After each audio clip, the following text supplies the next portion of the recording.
Yeah, I was born in Chicago, so a good old blue collar city. Taught me a good work ethic. Chicago is a place where just be a good person and put food on the table, and you and people for the most part, be they will respect you. And then I worked in the theater world there, and then that eventually took me to LA because I wanted to make a decent income. And so I worked there for a while. And while I was working as an actor, at first you got to have a survival job. So I worked in the nightclub industry. So I was living a life of sex, drugs, and rock and roll in there, and all the while really trying to find out how does my faith fit into all this. So my faith kept me out of trouble, but it wasn't like I was an angel. And so there was I wouldn't call it a war. I think one term is like a jihad. There's a struggle going on inside Mm-hmm. the family.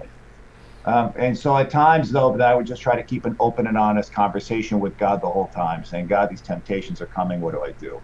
So I wouldn't say I would just admit my weakness to God, and then God would come in and provide strength to get me out of some sticky situations because there's lots of temptation in LA. So And you just have, when you say, I'm going to interact here and there and cut in between so yeah, that yeah, our viewers out there, when you say something and they're thinking, I will try to ask some of those questions.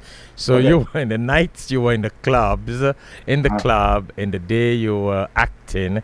So like, what role did you act? What did you do? I mean, the club is straightforward. We know it's all about sex and drugs, right?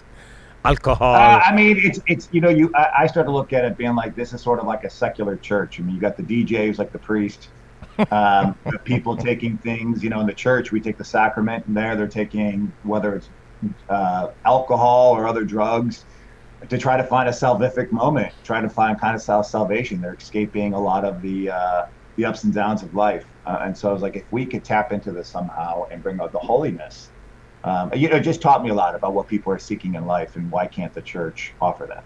Okay, and in the acting business, what did you do in that territory? What role did you play? What area? What movie? Whatever. What was going on that side there? Was mostly TV, so sitcoms and soap operas, commercials, infomercials, anything you get your hands on. And then I became more of a live spokesperson too. So companies would fly me out for their big corporate gatherings, and I would be their speaker because I did some commercial work for them, and I showed up on Home Shopping Network and was a host on TV. And so then that led to other companies saying, "Hey, why don't you come out and be our speaker and represent our product?" So it was a lot of fun. I did really, I like being on the move. I like to hustle. So it fit well for me. I don't mind being in front of a group of thousands of people. So all that worked for me.